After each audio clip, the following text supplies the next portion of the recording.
दोस्तों कोई भी कंपनी हो, अगर आप उसका पैसा नहीं चुकाएंगे तो उनके पास अधिकार होता है कि वो लीगल एक्शन ले सकता है। और फ्रेंड, अगर आप भी किसी कंपनी से लोन लिए हैं तो अब आपको जो है उसका पैसा चुका देना चाहिए, क्योंकि कंपनी को जो है आरबीआई ने एक नया गाइडलाइन दे दिया है और जिसके तहत अगर आप लोन का रिपेमेंट नहीं करते हैं तो आपके खिलाफ लीगल एक्शन हो सकता है। नमस्कार, मैं हूं आपका दोस्त मुरारी गोस्वामी और अगर अभी तक आपने हमारे इस यूट्यूब चैनल को सब्सक्राइब नहीं किया है तो सबसे पहले आप हमारे चैनल को सब्सक्राइब जरूर से कीजिए और बेल नोटिफिकेशन को बेल ऑफ करना ना भूलिए, क्योंकि मैं इस चैनल पर लगातार इस प्रकार की इंफॉर्मेशन वाली वीडियो आप लोगों को प्रोवाइड करवाता हूं। तो फ्रेंड, आप लोगों का ज्यादातर कमेंट आता है कि सर मैंने किसी कंपनी से, जो एनबीएफसी रजिस्टर्ड कंपनी है, उस कंपनी से लोन लिया है और संजोगवश से मेरे पास अभी रिपेमेंट करने के लिए पैसा नहीं है, तो क्या कंपनी मेरे खिलाफ लीगल एक्शन ले सकता है। और आज के इस वीडियो में मैं आप लोगों को यही चीज यहाँ पे कंफर्म करने वाला हूँ कि लीगल एक्शन आखिरकार कंपनी कब लेता है और यहाँ पे कितना दिनों के बाद लिया जाता है। तो चलिए शुरू करते हैं। तो सबसे पहले आप लोगों को यहाँ पे समझना होगा, जो एनबीएफसी रजिस्टर्ड कंपनी होता है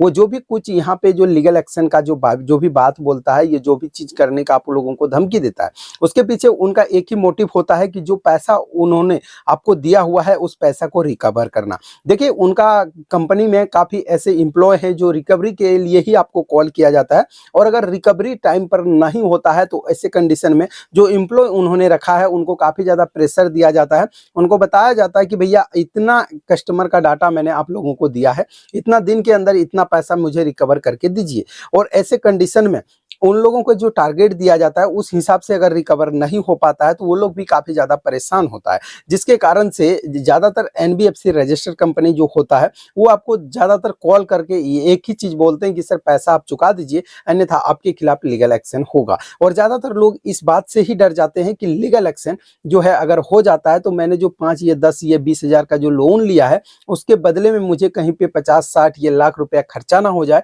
या फिर कहीं पे मुझे ऐसा ना हो कि मुझे जो है पुलिस केस का चक्कर पड़ जाए, कोर्ट में विजिट करना पड़े, और इसी के कारण से लोग डर जाते हैं। लेकिन मैं आप लोगों को बताऊं कि अगर आप किसी कंपनी से लोन लिए हैं, उसका पैसा चुकाने में असमर्थ हैं, तो जब भी आपको कंपनी का कॉल आता है तो आपको क्लियर उनसे जो भी आपका प्रॉब्लम है उनको शेयर करना चाहिए। जब आप उनको अपना प्रॉब्लम को शेयर करते हैं, बताते हैं, तो हो सकता है कि कंपनी आपको टाइम दे दे, और अगर ऐसा नहीं करता है तो फिर आपको जो है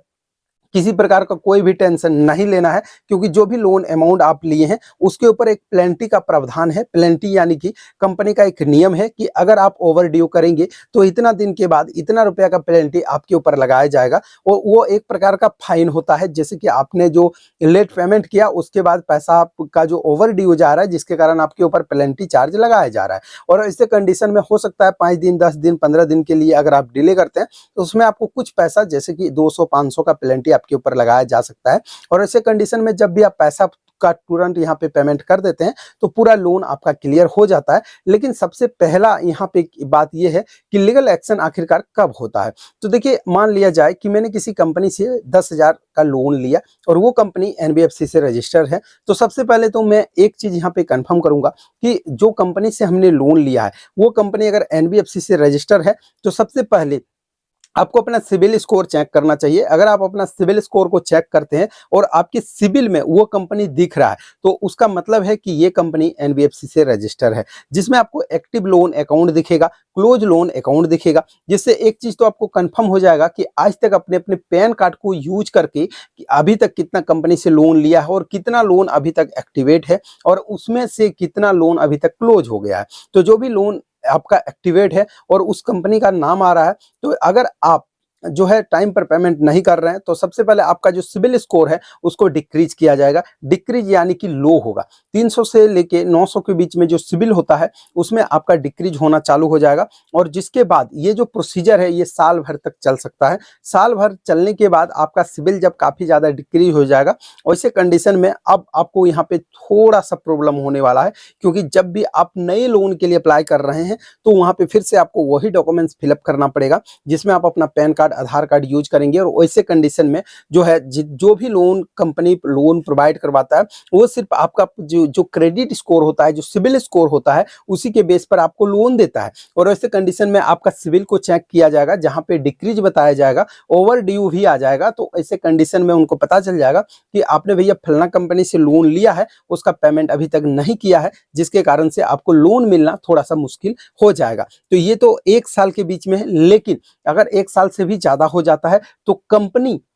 लीगल एक्शन कब लेता है? तो देखिए सबसे पहला जो प्रोसीजर है उनका होता है कॉल का। सबसे पहले तो आपको कॉल करेंगे, एसएमएस से कॉन्टैक्ट करने की कोशिश करेंगे और ये सारा चीज़ करने के बाद जब उनको सर्टिफाइड आंसर आप नहीं दे पा रहे हैं, जवाब नहीं दे पा रहे हैं, तो ऐसे कंडीशन में कंपनी आपको व्हाट्सएप के ज़रिए या अन्य जो सोशल मीडिया साइट है जो आपने दे रखा है, उसके ज़रिए आपसे कॉन्टैक्ट करेगी, आपको बताएगी कि आप लोन का पैसा दीजिए और ऐसे कंडीशन में अगर आप पैसा नहीं दे रहे हैं तो कम से कम 1-2 साल के बाद ही कोई भी लीगल प्रोसीजर होता है। और लीगल प्रोसीजर कंपनी जानबूझकर भी नहीं करता है क्योंकि छोटा-मोटा अमाउंट जो है उसके लिए अगर आप जो है कोर्ट में जाएँगे तो कंपनी को भी वकील हायर करना है, कोर्ट पर विजिट करवाना है और ऐसे में कस्टमर को भी जाना है। और ऐसे कंडीशन में यहाँ पे सिर्फ एक फाइनेंसर है यानी कि सिविल का केस बनेगा जिसके में यहाँ पे कोई खास आप लोगों को प्रॉब्लम नहीं होगा। ज़्यादातर हो सकता है कि जो भी लोन अमाउंट है उसके ऊपर आपको यहाँ पे जो है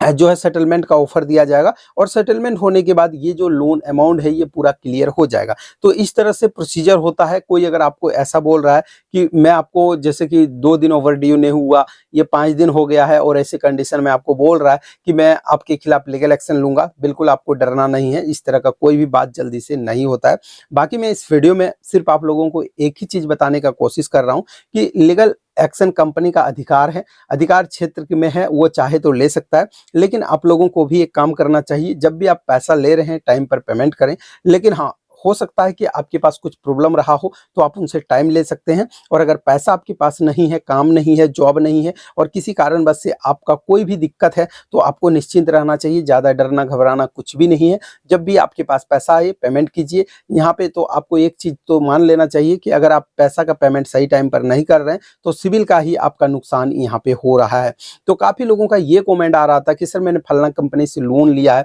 मेरे पास अब चुकाने के लिए पैसा नहीं है और ऐसे कंडीशन में अगर वो लोन कंपनी मेरे खिलाफ लीगल एक्शन ले लेता है तो मैं काफ़ी ज़्यादा दिक्कत यहाँ पे मुझे हो जाएगा। तो देखिए दिक्कत ये परेशानी जो भी होता है ना वो आप खुद ही क्रिएट कर रहे हैं। मैं यहाँ पे ज़्यादातर आप लोगों को कहता हूँ कि मोबाइल लोन ऐप से आप लोगों को बचना चाहिए क्योंकि यहाँ पे पता है आपको कि आपको टाइम ऑफ पीरियड जो है वो कम दिया जाता है, इंटरेस्ट आप लोगों से ज़्यादा लिया जाता है, प्रोसेसिंग जो चार्ज है वो भी आप लोगों के साथ यहाँ पे ज़्यादा लिया जाता है और यहाँ पे हरासमेंट काफ़ी ज़्यादा है। तो इन सब चीज़ आप जानते हुए भी अगर उस कंपनी से लोन ले रहे हैं तो आपको इन सब चीज़ से अगर बचना है तो उसका पैसा टाइम पर देना पड़ेगा क्योंकि एक कस्टमर नहीं, उन लोगों के पास बहुत सारे कस्टमर हैं और ऐसे कंडीशन में आप लोगों को परेशानी होना आम बात है। इसीलिए मैं हर एक वीडियो में आप लोगों को कहता हूं कि पर्सनल लोन अवॉइड करें। पर्सनल लोन अगर आपको लेना है